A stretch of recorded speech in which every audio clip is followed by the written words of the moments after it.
Binus TV itu awalnya memang langsung TV streaming bro. Cuma berbasis di perguruan tinggi. Oh, Bukan okay. TV kampus ya. Visi gue tentang sebuah televisi broadcast dengan modal dari korporasi waktu itu. Menolak proposal saya. Gue kaget. Ditolak bro. Kenapa? Menurut saya nggak cukup 1 miliar. Pada saat kita punya impian, semua orang akan mengatakan, apa sih? Ngapain sih? Elu AO. Orang-orang yang tadinya kemudian meremehkan akan mengaku sebagai saudaramu semua. Jika ada yang berkata bisnis itu bukan tentang modal, no, bisnis itu tentang modal. Kalau gue nggak punya duit, Ya. gue punya ide, gue cari orang yang punya duit. Itu cara marketing yang paling efektif dan dahsyat, bro. Ke media sosialan ini sebagai potensi kemediaan masa depan. Kita harus mengikuti perkembangan zaman kalau kita masih mau berada di bisnis itu.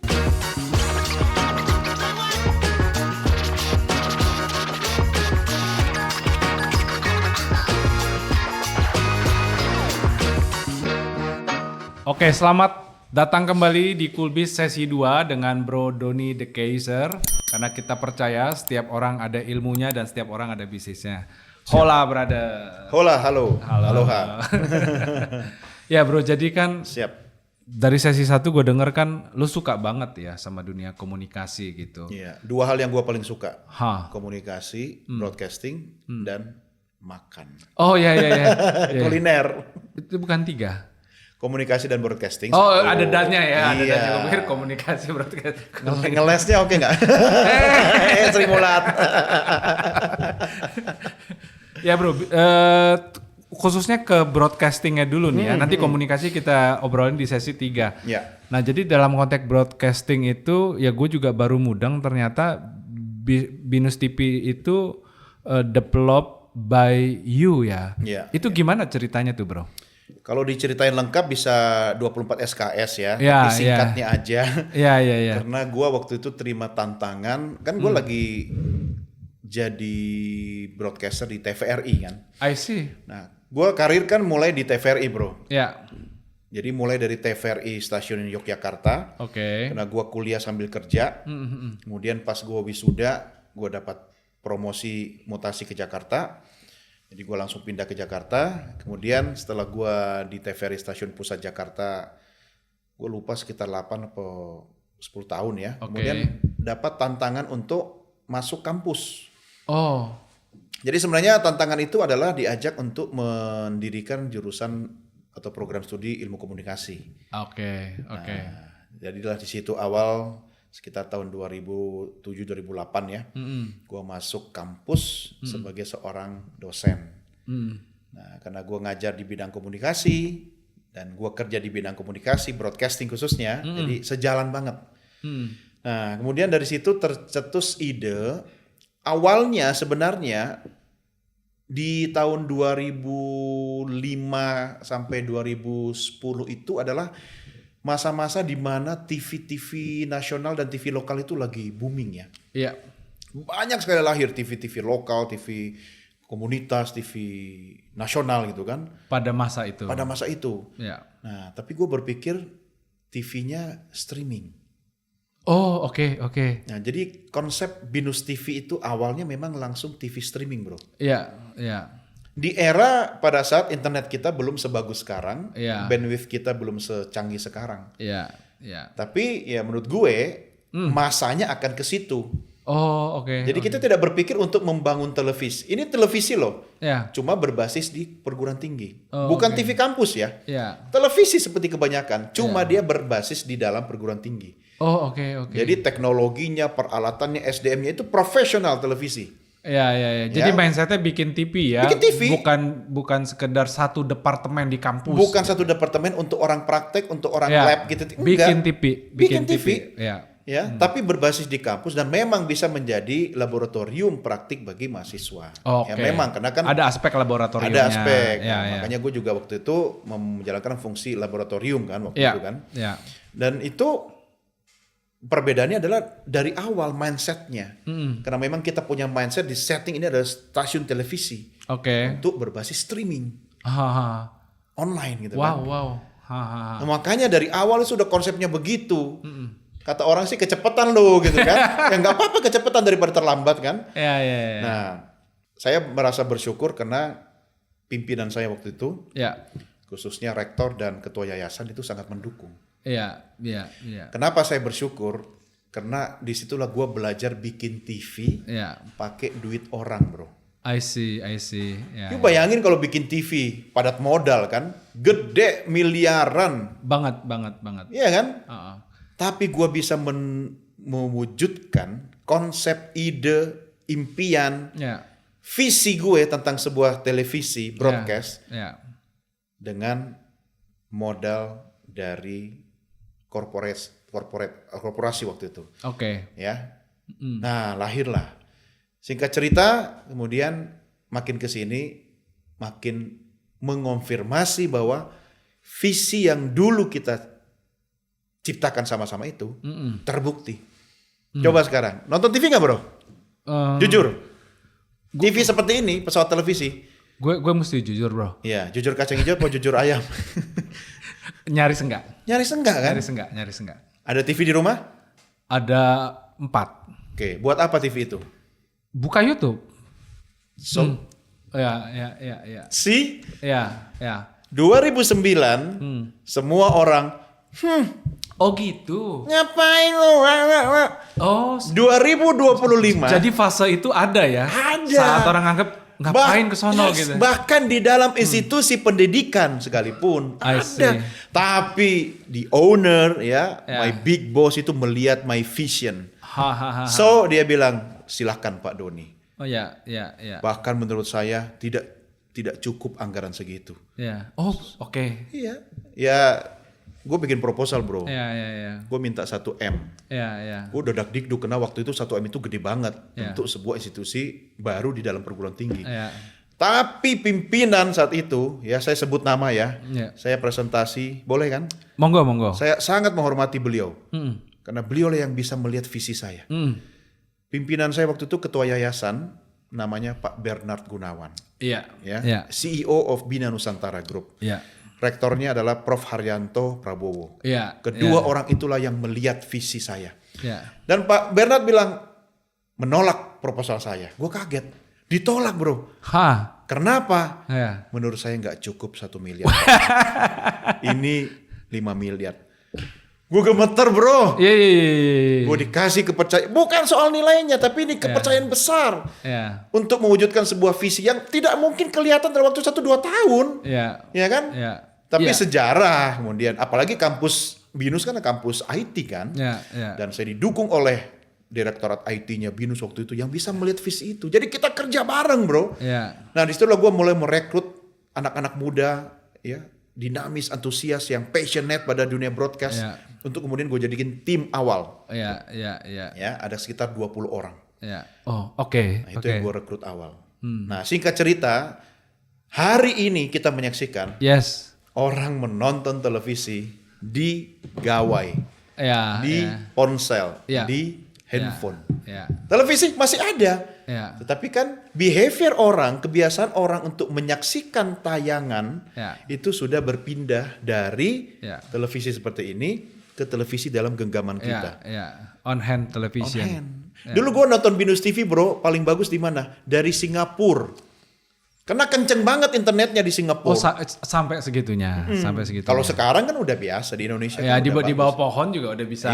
Ya, artinya abang-abang juga udah bisa nonton TV di internet. Pesan gue apa sih, bro? Jangan takut pada sebuah impian. I see. Pada saat kita punya impian, semua orang akan mengatakan, apa sih, ngapain sih, elu AO.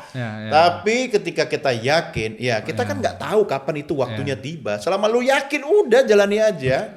Ya kan?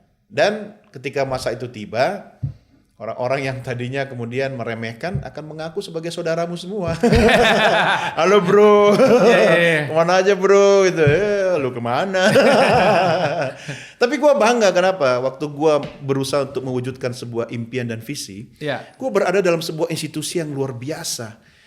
Makanya setelah gue nggak menjadi bagian dari BINUS secara formal, udah nggak ngajar lagi di BINUS, gue tetap bangga jadi BINUSian, bro.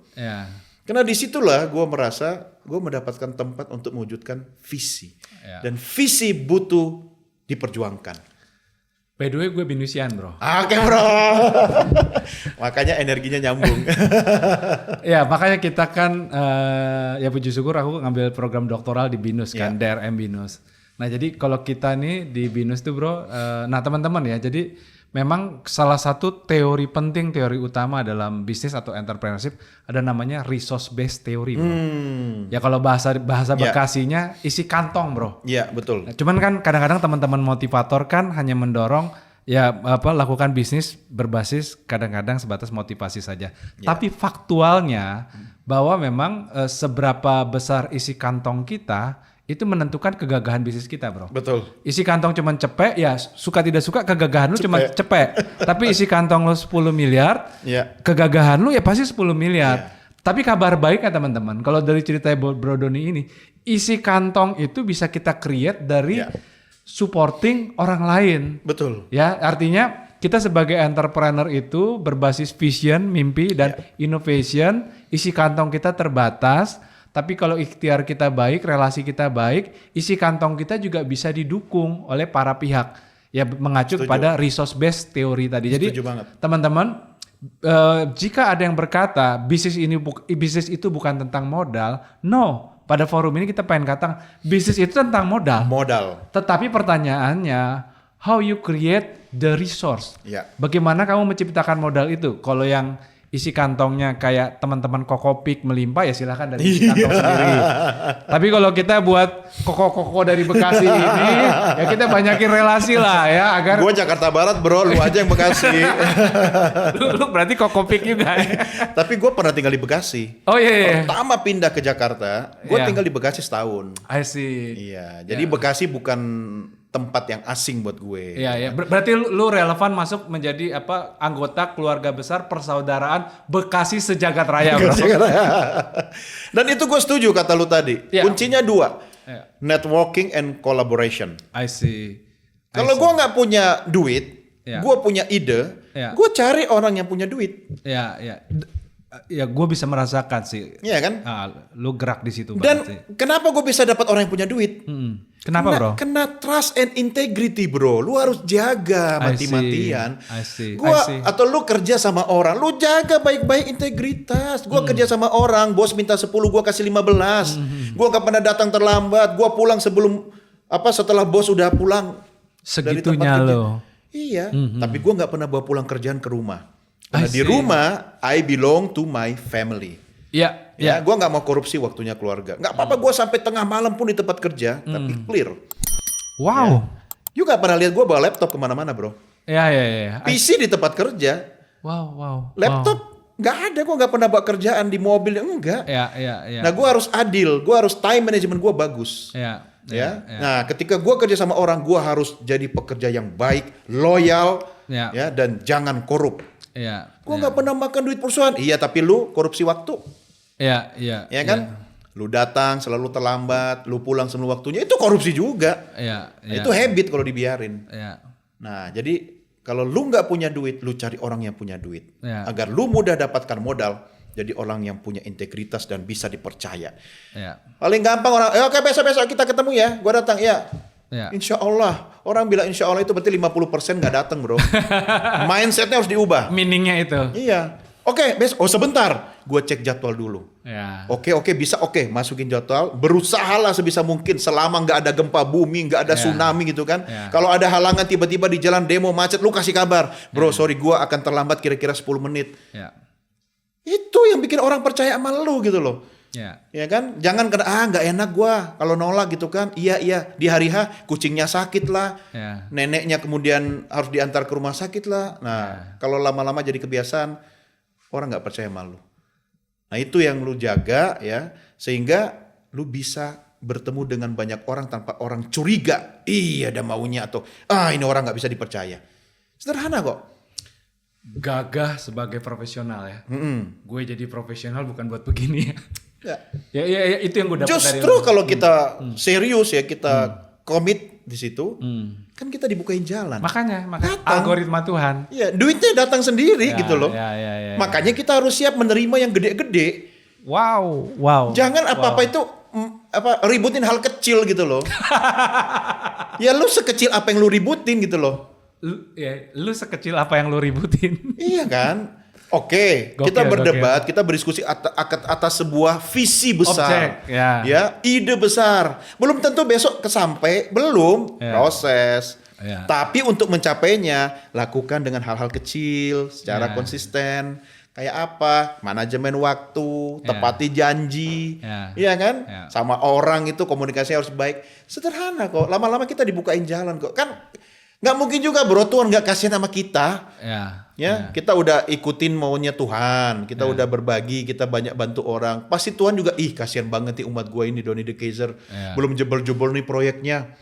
Tiba-tiba ada aja sesuatu, entah datangnya dari mana, Tuhan tiba-tiba mengirimkan malaikat dalam bentuk tidak harus bersayap kan, kayak lagu, ya kan? Tiba-tiba ada teman minta tolong. Salah satunya nih, karena tadi di episode awal lu cerita tentang mahasiswa gue. Kok sekarang banyak yang telepon bekas mahasiswa bro. I see.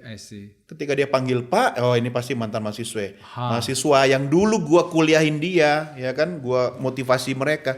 Sekarang apa? Mereka udah jadi decision maker di perusahaan-perusahaan. Wow. Ada yang jadi manajer, jadi GM, bahkan business owner. Tiba-tiba telepon, halo Pak Doni, inget nggak sama saya? Ya mana gua inget tuh, nggak sebut nama. Saya dulu mahasiswanya Pak Doni. Oh iya.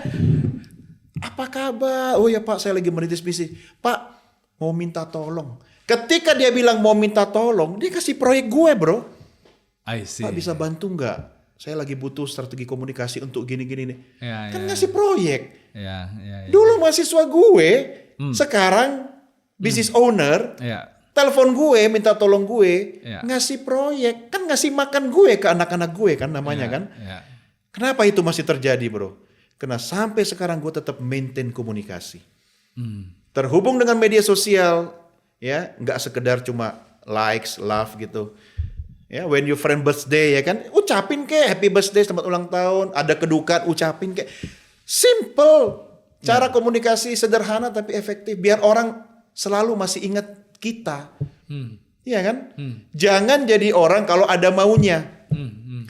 17 purnama tidak terlihat. Tiba-tiba suatu pagi yang cerah. Purnama ke-18 datang. Iya.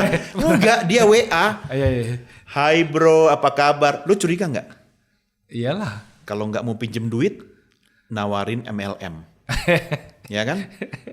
Gue nggak anti MLM ya. Gue juga pernah bisnis MLM. Iya. Tapi gimana orang mau beli produk lu ketika lu nggak pernah kelihatan ya dalam hidup seseorang? Tiba-tiba lu hai. Orang curiga kan? Dan itu terjadi dalam hidup gue bro. Banyak orang yang hilang dalam hidup gue. Tiba-tiba datang. Gue udah bisa nebak. Pasti kalau nggak dua hal tadi itu ada maunya. Nah gue nggak mau kan. Karena gue nggak suka digituin. Gue nggak mau orang gitu ke gue. Jadi gue selalu maintain.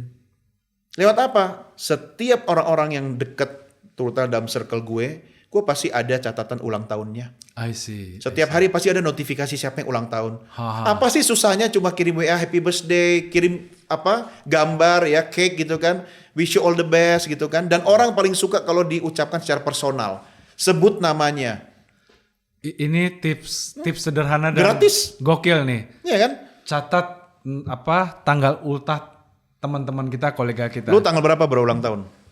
Tanggal se-Indonesia tahu. Nggak apa-apa, biar se-Indonesia 8 kirim. September. 8 September. Gue pasti ingat, karena lu beda sehari dengan istri gue. Oh iya. Iya. Istri 9. 9. Ya kan? Jadi itu gue lakuin, pasti ada notifikasi. Kalau nggak ada notifikasi, media sosial, kalau teman kita lagi berbahagia, apa susahnya sih? Itu cara marketing yang paling efektif dan dahsyat bro. Dan itu salah satu cara untuk memaintain networking, the power of networking. Dan silaturahmi membuka rezeki. Oke, nah kita berbicara tentang media sosial ya, relasi di media sosial. Ini last question untuk sesi ini nih. Karena kalau udah kata oke, biasanya udah segmen terakhir. Enggak, kita masih ada segmen 3. Kita mau ngejar lu dari sisi komunikasi nih. Siap. Nah, bro, sebagai seorang news anchor senior bro, gimana sih bro lu melihat ke media sosialan ini sebagai potensi ke dunia kemediaan masa depan bro?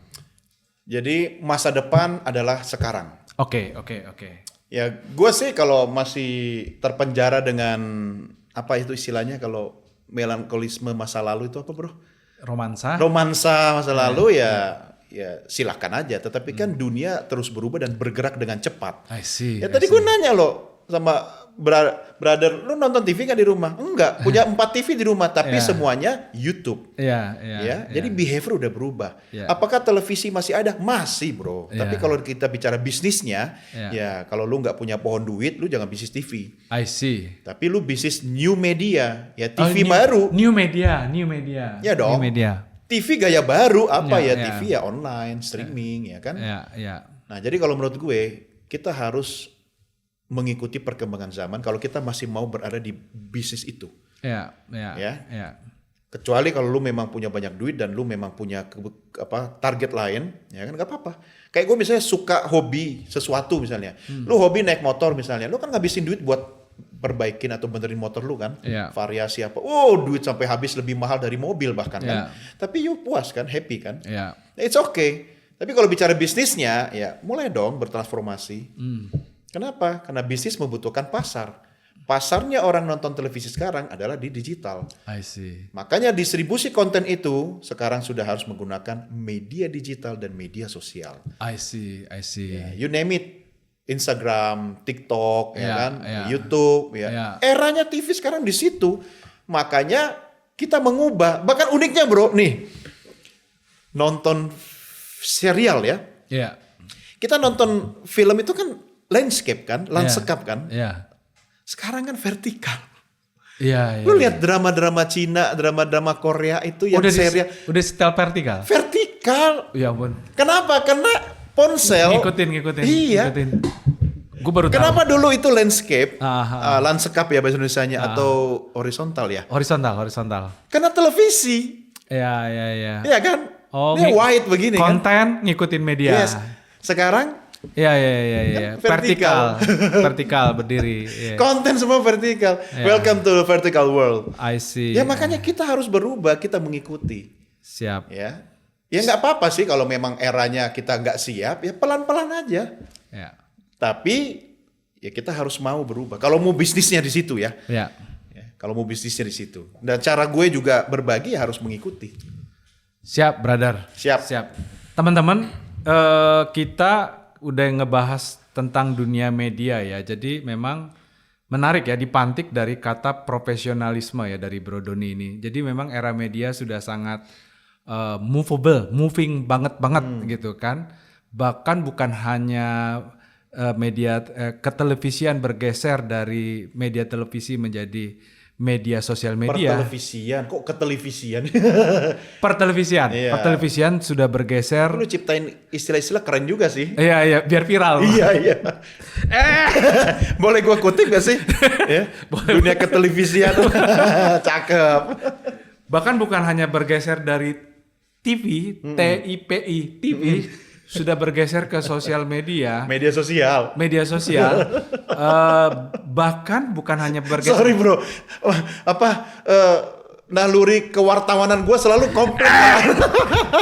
Karena sosial media itu bahasa asing. Iya. Yang benar kan media sosial. Bahkan bukan hanya bergeser dari media sosial, bahkan dia sudah bergeser ke dalam bentuk bentuk. Jadi sekarang bukan lagi sosial media sosial television, tapi sudah vertikalisasi televisi. Iya benar. Nah ini vertikalisasi. Ini artinya vertikalisasi konten. Dengan kondisi yang ada sekarang terbuka ruang buat teman-teman yang suka TV, yang suka kemediaan. Cuman pertanyaannya satu ya kan, lu profesional atau kagak? Atau lu bikin semuanya itu dalam versi anak tongkrongan? Sekali lagi kalau kita berkaca dari semangatnya Bro Doni, segala sesuatu yang achievable itu nggak bisa dicapai dengan versi anak tongkrongan. Betul. Kita harus profesional dan beliau sudah membayar harganya. Teman-teman nanti kita gali lebih dalam lagi di sesi 3 Coolbiz. Tentang ketelevisian. Rese lo. I have no jobs, I do my passion. Bagi seorang pembicara, menulis itu bukan perkara mudah loh bro. Gue masuk TV, bekerja 31 tahun, di usia gue yang sampai sekarang ini, gue masih dikasih kesempatan, masih dikasih panggung, masih dikasih layar, yang seharusnya gue udah pensiun. Dunia broadcasting dan komunikasi itu bro, dua dimensi itu, filosofi apa sih yang muncul? Mulai dari manusia itu lahir, dia berkomunikasi. Sampai dia kembali pada Tuhan, dia berkomunikasi. Manusia sejatinya itu berkomunikasi. Dan dalam kehidupannya, dia harus menggunakan ilmu atau skill yang Tuhan kasih sejak dia lahir. Makanya belajar komunikasi itu seumur hidup. Sampai nanti Tuhan bilang, oke, udah layak lu pulang ya.